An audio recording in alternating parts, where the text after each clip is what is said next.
రైతు సోదరులందరికీ నమస్తే అండి. నా పేరు వేమన్ రెడ్డి, మాది ఖమ్మం.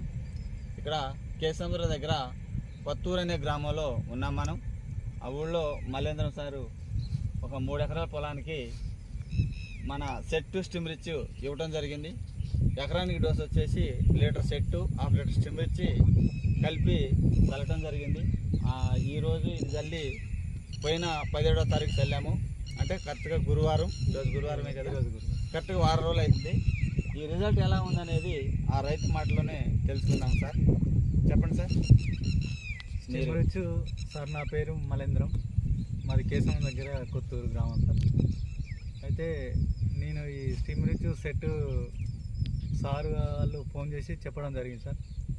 జరగటం వల్ల నేను సార్ కూడా చెప్పాను, సార్ ఏది ఉన్నా కానీ నేను ఆర్గానికే చేస్తాను, ఫెర్టిలైజర్లో ఏమాత్రం కూడా నేను చల్లను సార్ అంటే, అదేవిధంగా సార్ కూడా ఇది చేసాడు. ఇది మాత్రం నాటుగా సార్, ఇది మనకు వచ్చేసి ఏంది డ్రమ్ సీడ్, అంటే ఒడ్లు పోసి గుంజుకోపోతుంటే పడే గింజలు మొలిచినటువంటివి సార్.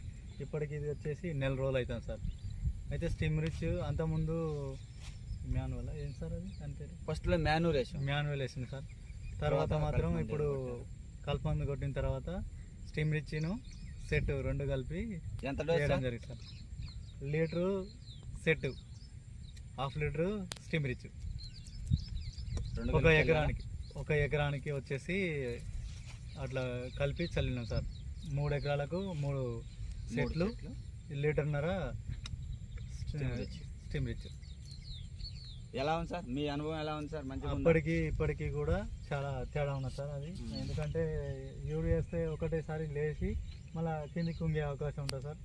అట్లా కాకుండా ఇది వేసినప్పటి కాంచెలు కూడా అది ఏ విధంగా ఉన్నదో అంతకంటే మంచి గ్రోతింగ్ వస్తుంది సార్. ఇప్పటి వరకు ఫెర్టిలైజర్ ఏం వాడలేదు సార్? ఏం వాడలేదు, మందు కూడా వాడలేదు.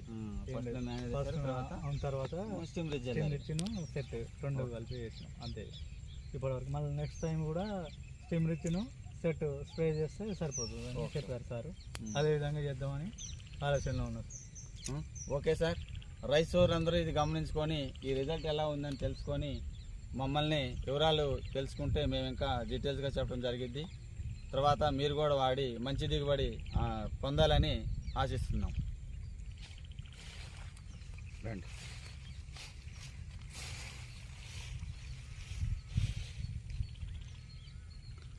కరెక్ట్గా ఈ రోజుకి 1 నెల డ్రమ్ సీడ్ గుంజింది.